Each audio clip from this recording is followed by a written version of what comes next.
ദാവീദിന്റെ വംശത്തിൽപ്പെട്ട ഒരു മരപ്പണിക്കാരൻ എന്നതിലുപരിയായി ദൈവിക നിയോഗമനുസരിച്ച് രക്ഷകന്റെ മാതാവിന്റെ ജീവിത പങ്കാളിയാകുവാനുള്ള അനുഗ്രഹം ലഭിച്ച വ്യക്തിയായിരുന്നു വിശുദ്ധ യൗസേപ്പ്. വിശുദ്ധ യൗസേപ്പിന്റെ ഈ വിശേഷ ഭാഗ്യത്തെ ഒറ്റ വാക്യത്തിൽ പറഞ്ഞാൽ യേശുവിന്റെ വളർത്തച്ഛൻ എന്ന് വിശേഷിപ്പിക്കാം. വെറുമൊരു മനുഷ്യൻ എന്നതിൽ ഉപരിയായി ഭൂമിയിൽ പിതാവിന്റെ അമൂല്യ നിധികളായ യേശുവിനെയും മറിയത്തെയും വിശ്വസ്തയോടുകൂടി സംരക്ഷിക്കുകയും കാത്തുപാലിക്കുകയും ചെയ്ത മഹത് വ്യക്തിയായി വിശുദ്ധ ലിഖിതങ്ങളിൽ അദ്ദേഹത്തെ ചിത്രീകരിച്ചിരിക്കുന്നു. ഒരു പക്ഷേ മറിയത്തിന്റെ ഗർഭത്തെക്കുറിച്ച് ആദ്യമായി അറിഞ്ഞ നിമിഷമായിരിക്കാം വിശുദ്ധ യൗസേപ്പിന്റെ ജീവിതത്തിലെ ഏറ്റവും ഇരുണ്ട മുഹൂർത്തം. എന്നാൽ യാതനയുടെ ഈ നിമിഷത്തിൽ വിശുദ്ധ യൗസേപ്പ് തന്റെ മഹത്വം പ്രകടമാക്കി. യൗസേപ്പ് പിതാവിന്റെ സഹനങ്ങളും മനുഷ്യകുലത്തിന്റെ വീണ്ടെടുപ്പിൽ കാതലായ പങ്ക് വഹിച്ചിട്ടുണ്ട്. കന്യകയിൽ നിന്നുള്ള മിശിഹായുടെ ദൈവിക ജനനത്തിന് എല്ലാ കാലത്തേക്കും അദ്ദേഹം ഒരു വിശ്വസ്ത സാക്ഷിയായിരുന്നു. വിശുദ്ധ യൗസേപ്പിന്റെ മരണത്തെക്കുറിച്ച് വേദപുസ്തകത്തിൽ ഒന്നും തന്നെ പറയുന്നില്ല.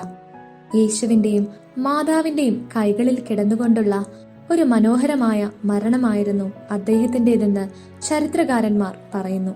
എളിമയോടും ആരാലും അറിയപ്പെടാതെയും നസ്രത്തിൽ ജീവിച്ചു.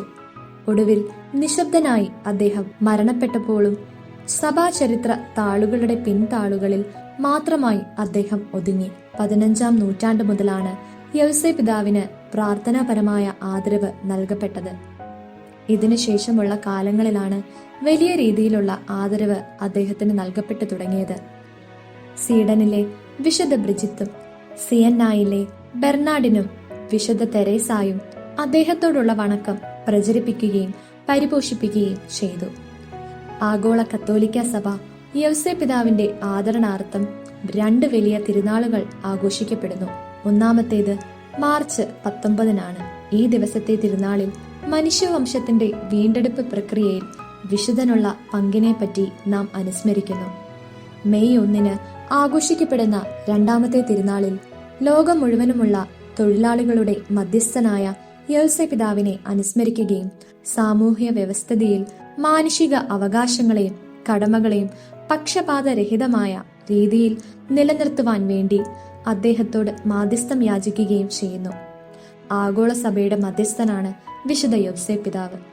അദ്ദേഹം മരിക്കുമ്പോൾ യേശുവും മറിയവും മരണക്കിടക്കയുടെ സമീപത്തുണ്ടായിരുന്നതിനാൽ മരണശയ്യയിൽ കിടക്കുന്നവരുടെ മധ്യസ്ഥനുമാണ് വിശുദ്ധ യൗസേപ്പ്. കൂടാതെ പിതാക്കന്മാരുടെയും മരപ്പണിക്കാരുടെയും സാമൂഹ്യ നീതിയുടെയും മധ്യസ്ഥനായി അദ്ദേഹത്തെ കണക്കാക്കുന്നു. വിശുദ്ധ യൗസേപ്പിന്റെ നാമധേയത്തിൽ നിരവധി സന്യാസിനി സമൂഹങ്ങൾ ഉണ്ട്.